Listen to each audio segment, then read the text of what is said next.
तो पिछले क्लास में हम लोग योजना के विषय में जो संस्थागत जानकारियां थी उसको देखे हम लोग कि भारत में कैसे योजना का निर्माण प्रारंभ हुआ और योजना के निर्माण से संबंधित कौन कौन सी संस्थाएं थी, किन संस्थाओं को योजना के निर्माण की जिम्मेदारी सौंपी गई थी। और आइए देखते हैं कि आगे भारत में किस प्रकार के योजना निर्माण की रणनीति अपनाई गई और फिर इसमें समय समय पर क्या क्या बदलाव हुआ। तो लिखिए कि आजादी के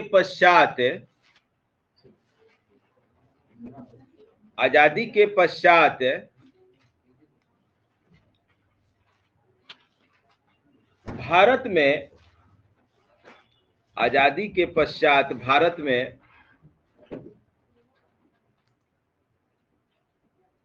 समाजवादी मॉडल या रूस मॉडल, रसिया मॉडल भी लिख सकते हैं, पर आधारित रसिया मॉडल पर आधारित पंचवर्षीय योजना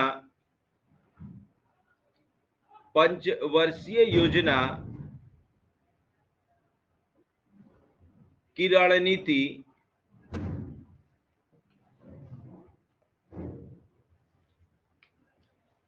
रणनीति अपनाई गई। पंचवर्षीय योजना की रणनीति अपनाई गई। देखिए, इस रणनीति के तहत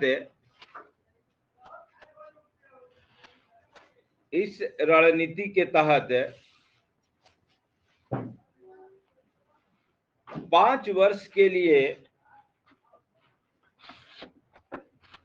दीर्घकालिक लक्ष्य के साथ 5 वर्ष के लिए दीर्घकालिक लक्ष्य के साथ योजना का निर्माण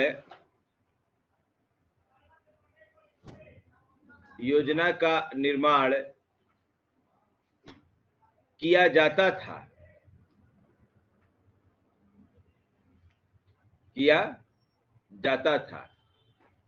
तो आरंभ में पंचवर्षीय योजना की रणनीति अपनाई गई। नीति आयोग के आने के बाद इस पंचवर्षीय योजना की रणनीति त्याग दी गई। उससे पहले पंचवर्षीय योजना हर एग्जाम के लिए इम्पोर्टेंट होता था। सभी एग्जाम में, चाहे छोटा हो या बड़ा हो, यूपीएससी हो या एलडीसी हो, सब में इससे क्वेश्चन आता था। लेकिन अब इसके स्थान पर नीति आयोग का गठन हो चुका है, योजना आयोग भंग कर दिया गया है, तो अब ये टॉपिक महत्वपूर्ण नहीं है। फिर भी आइए हम लोग एक सफर देख लेते हैं कि कैसे कैसे हम लोग नीति आयोग तक पहुंचे हैं। तो लिखिए, पहला है प्रथम पंचवर्षीय योजना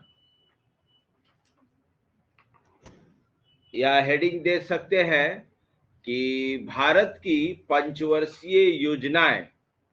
हेडिंग दे दीजिए भारत की पंचवर्षीय योजनाएं और उसमें लिखिए पहला प्रथम पंचवर्षीय योजना।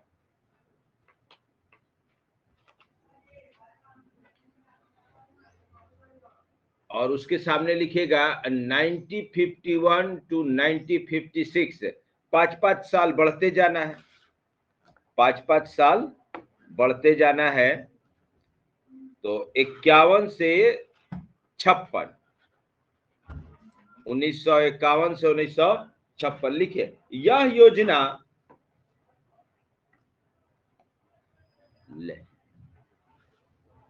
ये क्या हो गया? यह योजना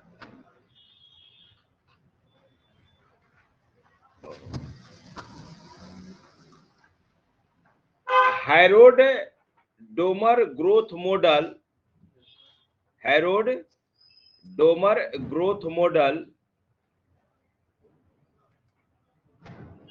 पर आधारित थी। हैरोल्ड डोमर ग्रोथ मॉडल पर आधारित थी। लेकिन इसका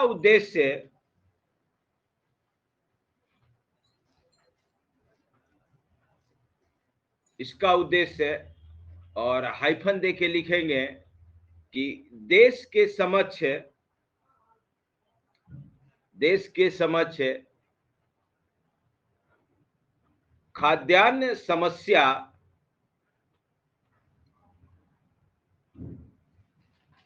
से निपटने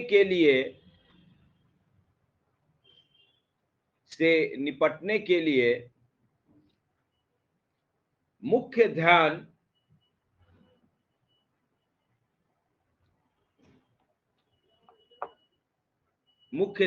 कृषि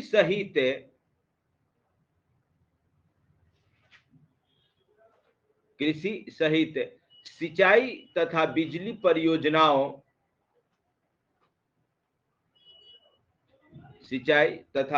परियोजनाओं पर दिया गया।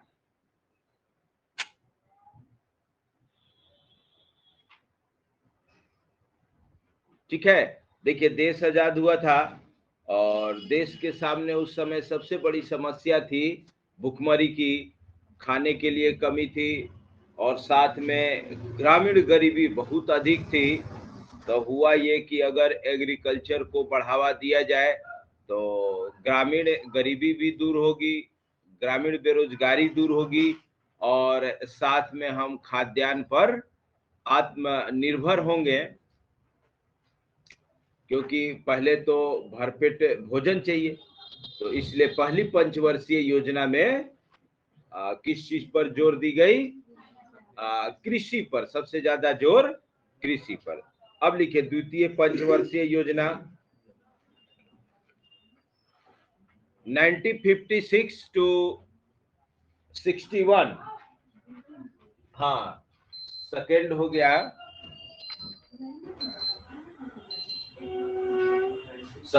गया, हाँ 1956 से 1961, 1956 से 1961।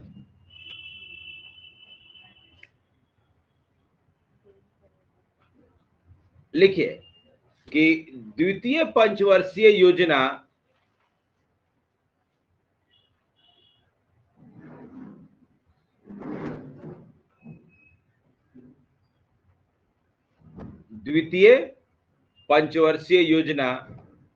का द्वितीय पंचवर्षीय योजना पीसी महालनोबिस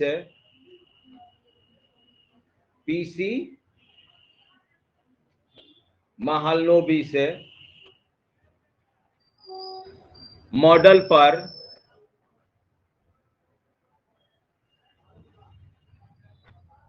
आधारित था। पीसी महालनोबिस मॉडल पर आधारित था। अब देखिए द्वितीय पंचवर्षीय योजना नेहरू जी से प्रभावित था। द्वितीय पंचवर्षीय योजना नेहरू जी से प्रभावित था और प्रथम पंचवर्षीय योजना गांधी जी से प्रभावित था। सुभाष चंद्र बोस कहाँ से आ गए? वो तो मर न गए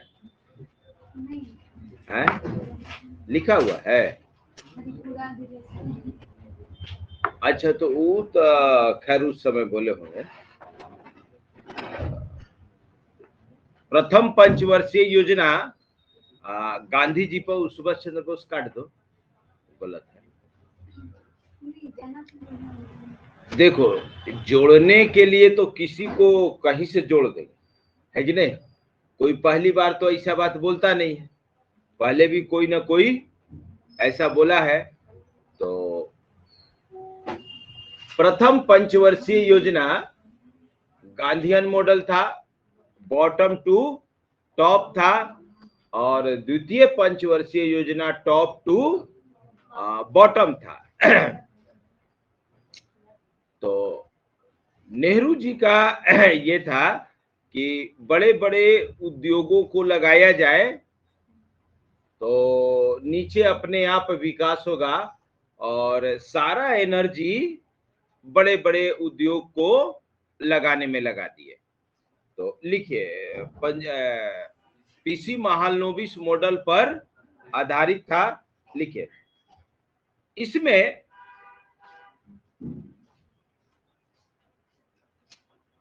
सर्वोच्च प्राथमिकता,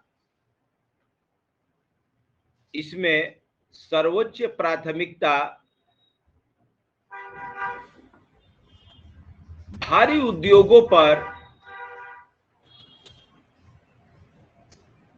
उद्योगों पर दी गई।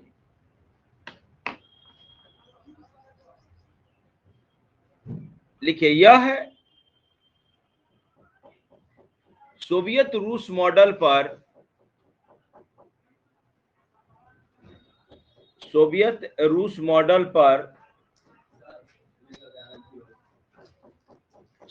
मॉडल पर आधारित थी।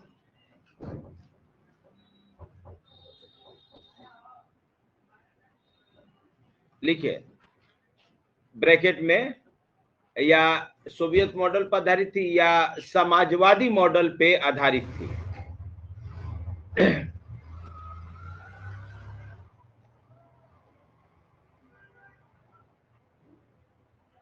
इकोनॉमिक्स में दो चीज, एक होता है समाजवादी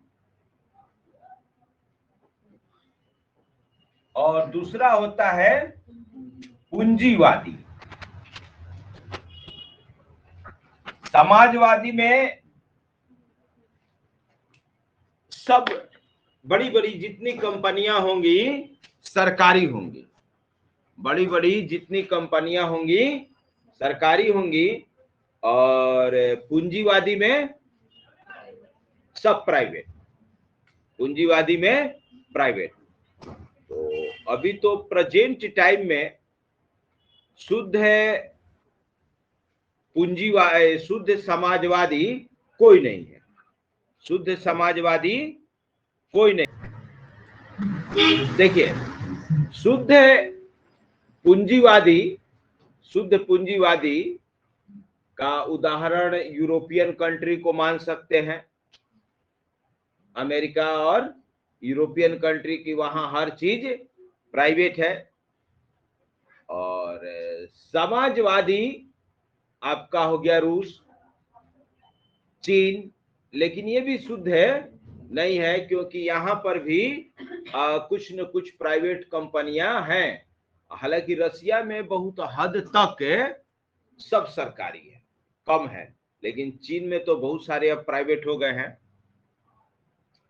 और भारत को तो पढ़ते ही हैं हम लोग कि मिश्रित है, यहाँ पे सरकारी और प्राइवेट दोनों है।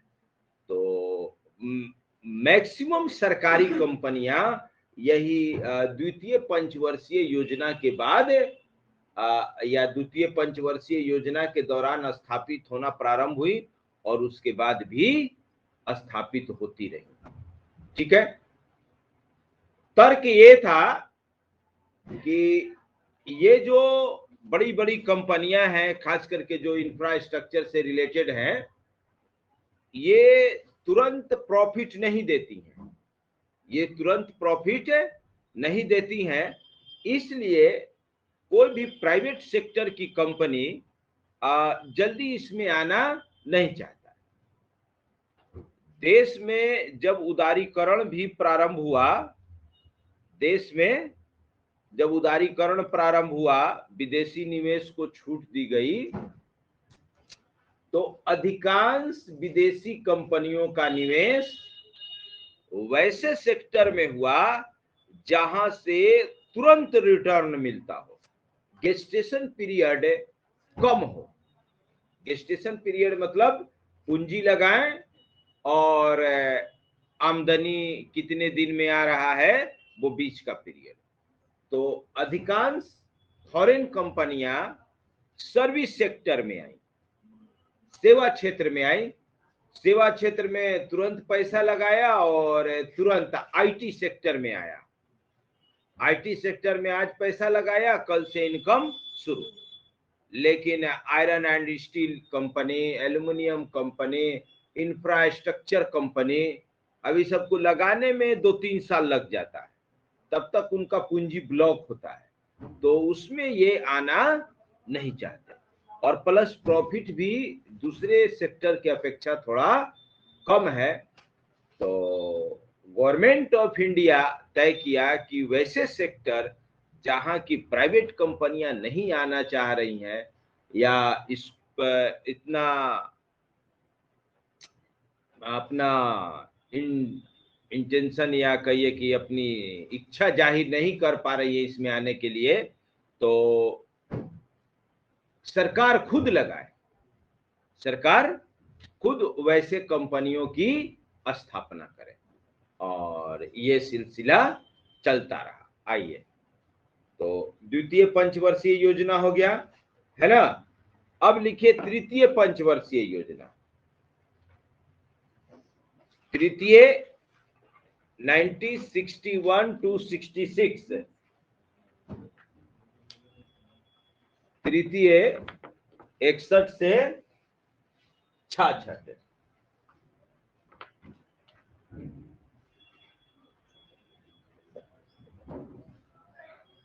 इकसठ से 66 लिखिए। यह योजना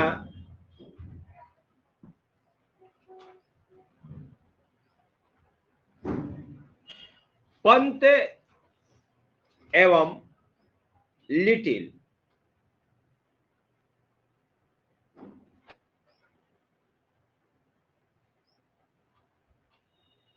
मॉडल पर आधारित था।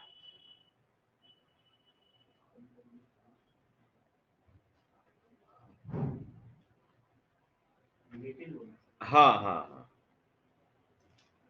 अब इसमें दोनों चीज पर ध्यान दिया गया, कृषि और उद्योग दोनों पर देखा गया कि कृषि पर ध्यान नहीं दिया गया तो कृषि फिर पिछड़ने लगा, कृषि फिर पिछड़ने लगा और नतीजा ये हुआ कि 66 में अकाल पड़ गया।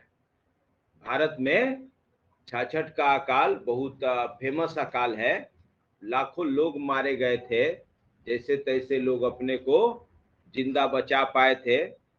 तो अगर बीच में ही नेहरू नहीं आते भारू उद्योग को लेके तो ये नहीं होता ऐसा।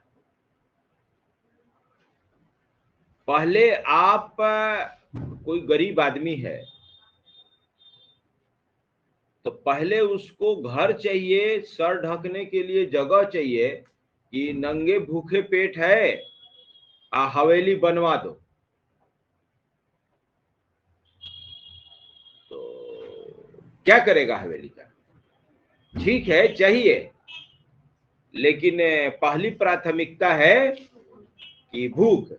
तो बड़े बड़े इंडस्ट्री पर ध्यान न देके, हाईवे हवाई जहाज इस सब पर ध्यान न देके, अरे भाई पहले तुम खेत सुधारो ना, पैसा आएगा, लोग सेल्फ रिलायंस हो जाएंगे, आत्मनिर्भर हो जाएंगे, तो गवर्नमेंट को टैक्स भी आएगी, कर्जा लेना नहीं पड़ेगा, कर्जा लेना नहीं पड़ेगा। जैसे लोगों का इनकम बढ़ेगा तो टैक्स आएगा, रेवेन्यू आएगा, सरकार उस पैसे से अपना डेवलपमेंट करे। तो शुरू से भीख मांगने वाला आदत, तुरंत चलो लोन मांगने, तुरंत चलो लोन मांगने। अरे भाई, तो शुद्ध मन से देश का विकास करना ये लोग नहीं चाहते। अगर शुद्ध मन से चाहता तो आज इंडिया बहुत तरक्की कर गया है।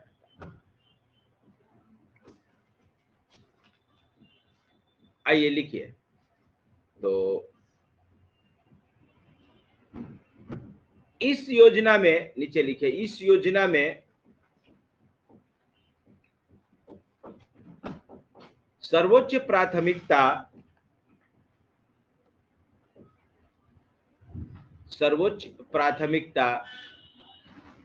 कृषि एवं भारी उद्योगों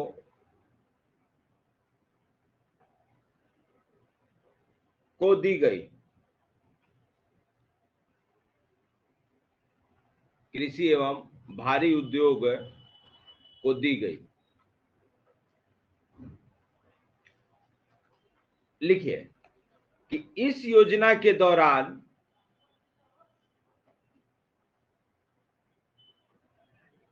निम्नलिखित घटनाएं घटी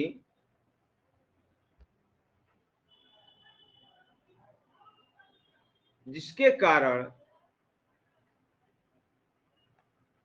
यह योजना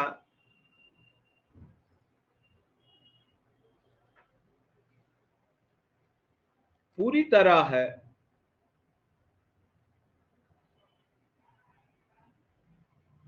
असफल हो गया।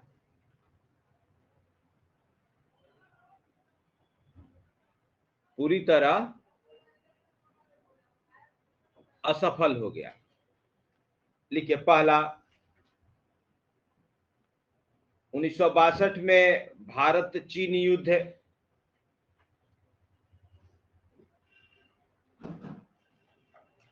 बासठ में भारत चीन युद्ध। 64 में, 1964 में नेहरू की मृत्यु। हाँ, 64 में नेहरू की मृत्यु। तीसरा, 1965 में पाकिस्तान के साथ युद्ध।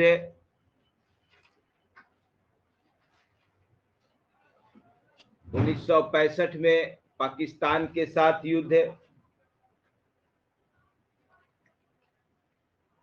1966 में शास्त्री जी की मृत्यु।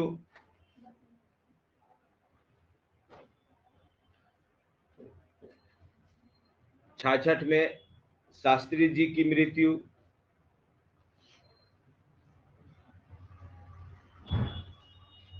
और फिर लिख लीजिए कि 1966 में ही अगला सूखा एवं अकाल।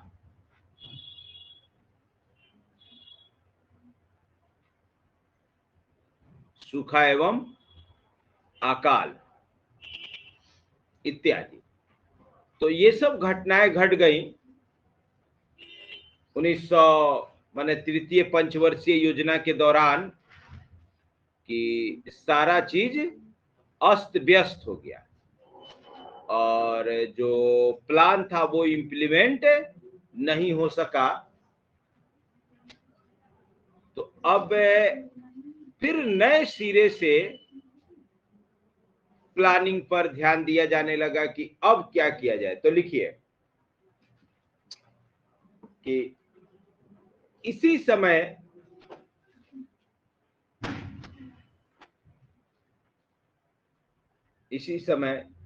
प्रथम बार रुपए का अवमूल्यन किया गया।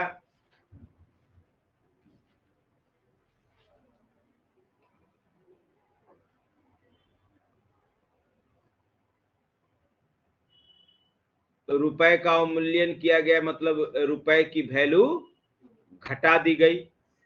रुपए की वैल्यू घटाई गई ताकि जो लोग हैं उनके पास जो भी पैसा है वो तो और महंगा हो गया बाजार वाला अवमूल्यन की वजह से। मेन है कि निर्यात को बढ़ावा देने के लिए कि विदेशी मुद्रा आए, उसके वैल्यू को कम किया गया।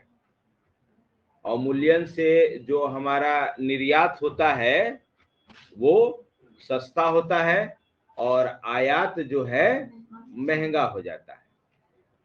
लिखिए, अब लिखिए, उसके बाद आया तृतीय पंचवर्षीय योजना के बाद, इस सब उथल पुथल के दौर के बाद प्लान हॉलिडे, योजना अवकाश। लिखिए,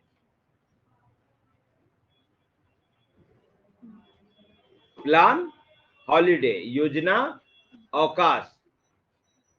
योजना अवकाश का मतलब है कि अब चूंकि सरकार के पास पैसा नहीं था, संसाधन नहीं था, और 2 युद्ध देश लड़ चुका था, जो हमारे शीर्ष नेतृत्व थे, प्रधानमंत्री थे, उनकी मृत्यु हो चुकी थी।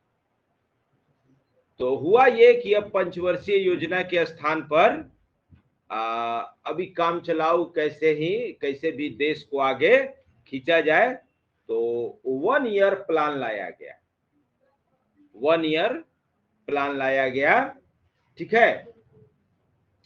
तो 66 से 67, 67 से 68, 68 से 69, 69 आते आते देश कुछ स्थिर हुआ, तब जाके फिर पंचवर्षीय योजना प्रारंभ हुआ। तो अब लिखिए, चौथी पंचवर्षीय योजना।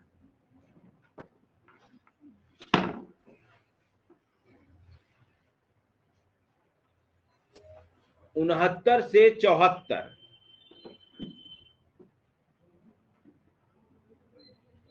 उनहत्तर से 74।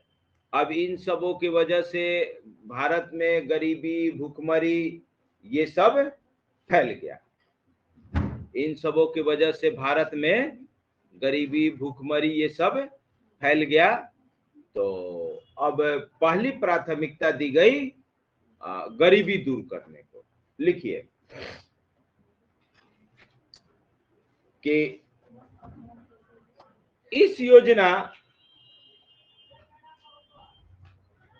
की पहली प्राथमिकता,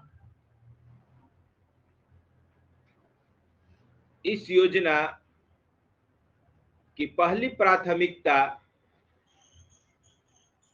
गरीबी दूर करना था, या गरीबी निवारण दूर करना था।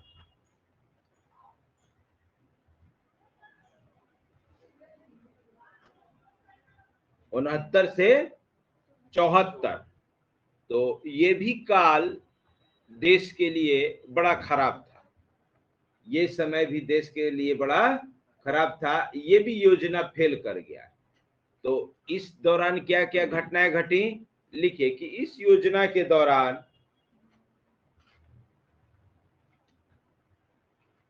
1971 का बांग्लादेश युद्ध है,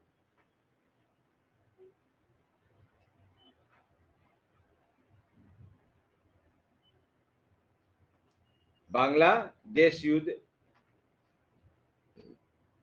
कौमा अधिकांश संख्या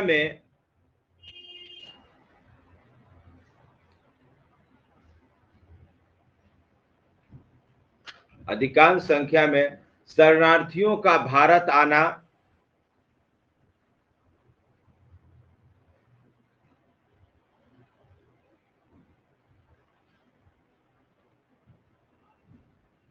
शरणार्थियों का भारत आना, कौमा 1973 में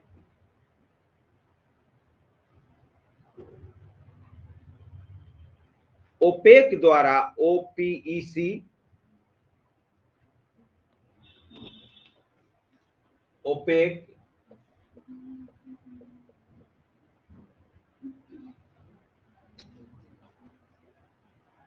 organisation of petroleum exporting country, 1973 में ओपेक द्वारा तेल मूल्य में वृद्धि, कच्चे तेल या पेट्रोलियम तेल मूल्य में वृद्धि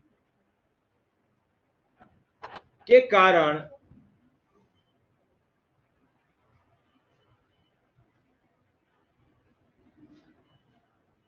नहीं, तेल मूल्य में वृद्धि, अब लिखेगा इत्यादि घटनाओं के कारण, इत्यादि पहले जोड़ दीजिएगा, इत्यादि घटनाओं के कारण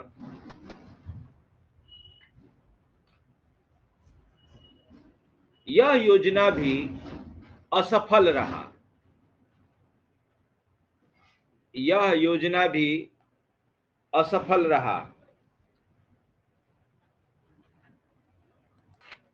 लिखिए, तो इन सब घटनाओं से ये चौथी पंचवर्षीय योजना भी फेल हो गई। अब लिखिए पांचवी पंचवर्षीय योजना 74 से 79, 74 से 79,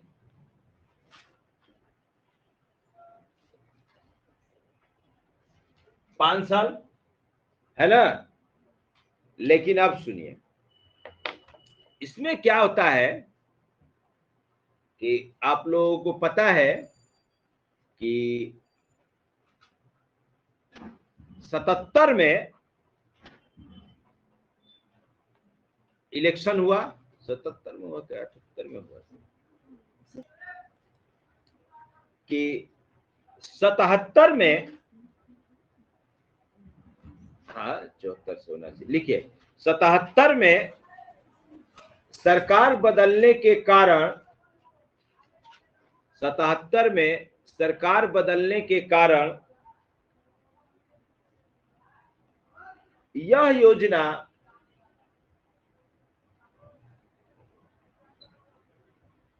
अपना कार्यकाल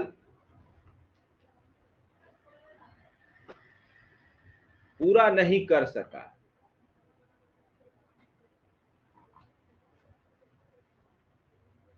कार्यकाल पूरा नहीं कर सका। देखिए, जनता पार्टी की सरकार ने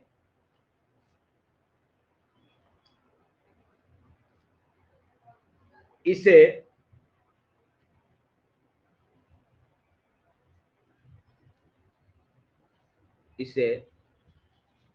समय पूर्व 1978 में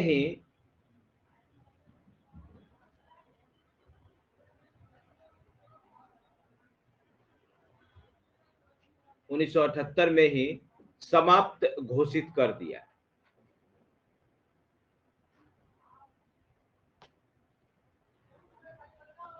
समाप्त घोषित कर दिया।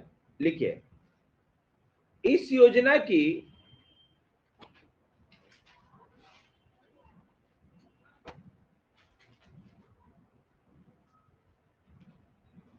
की प्रमुख प्राथमिकता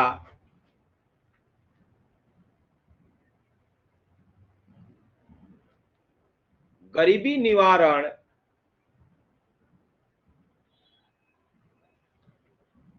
और आत्मनिर्भरता था। गरीबी निवारण और आत्मनिर्भरता था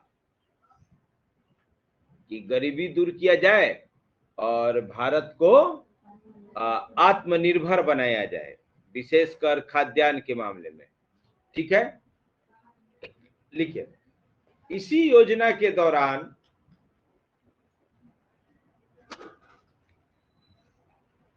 गरीबी निवारण के लिए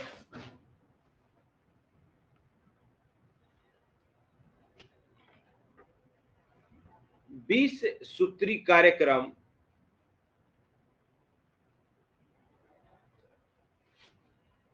प्रारंभ किया गया।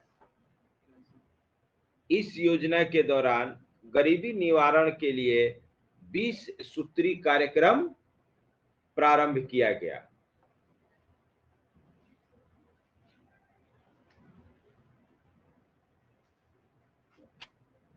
लिखिए, आप लोगों को पता है कि 75 में नेशनल इमरजेंसी लगा था, तो उस नेशनल इमरजेंसी के वजह से ये भी योजना फ्लॉप हो गया।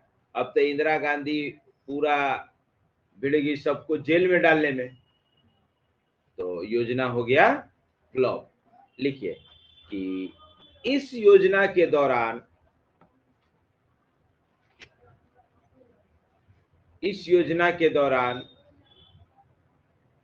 राष्ट्रीय आपात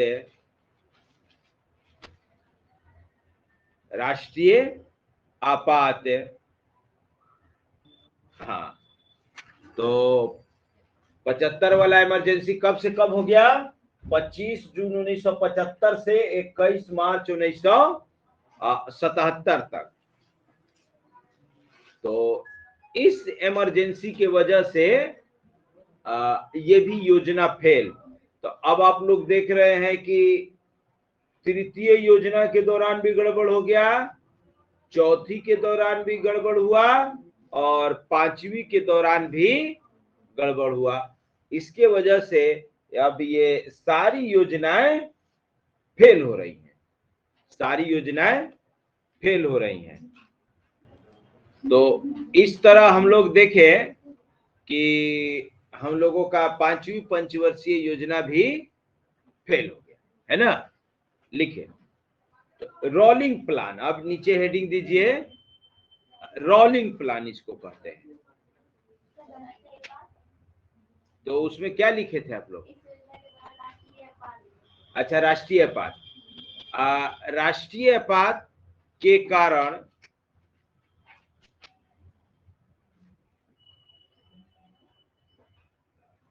यह योजना भी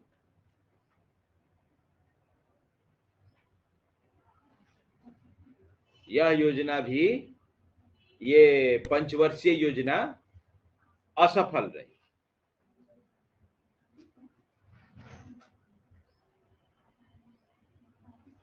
अब लिखिए रोलिंग प्लान।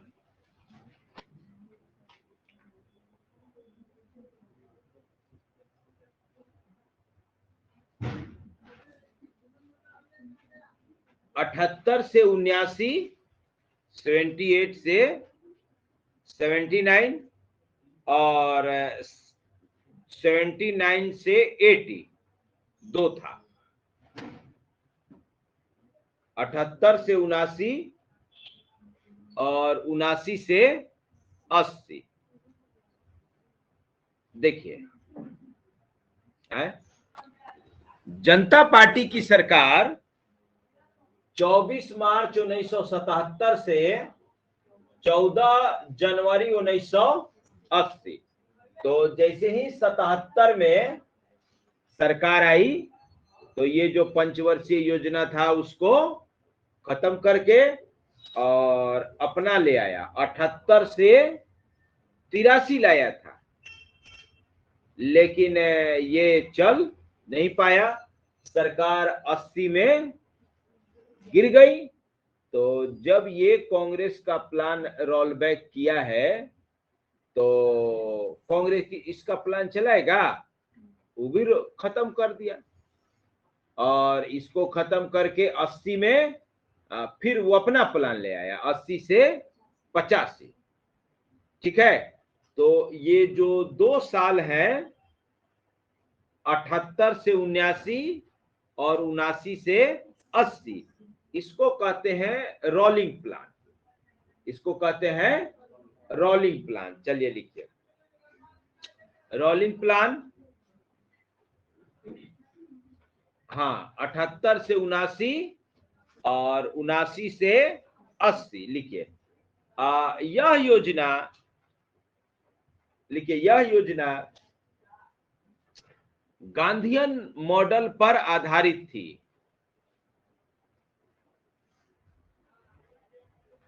यह योजना गांधीयन मॉडल पर आधारित थी।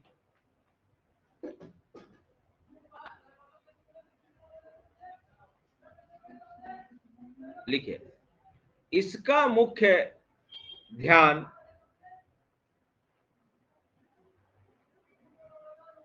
लघु औद्योगिक इकाई, लघु औद्योगिक इकाई, कृषि,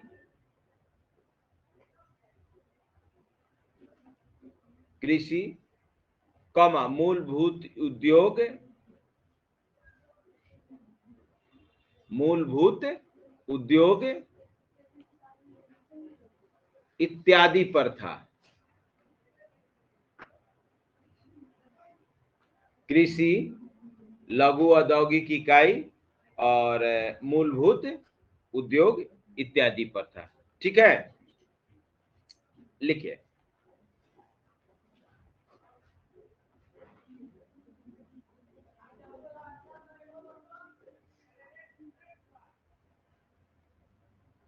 अब लिखिए छठी पंचवर्षीय योजना,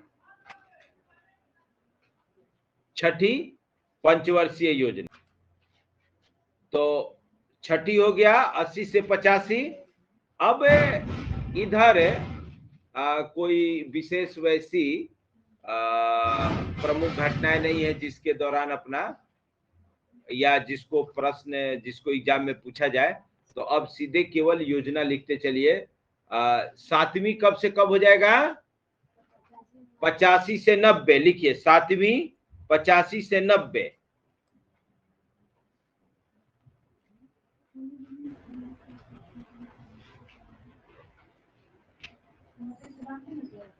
हाँ, 90 से 91 और 91 से 92। 2 साल के लिए प्लान ब्रेक हुआ।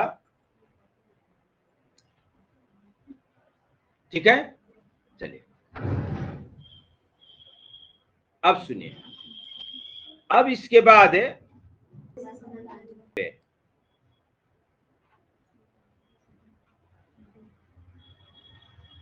लिखिए 10वीं 2002 से 2007, 2007 से 2012।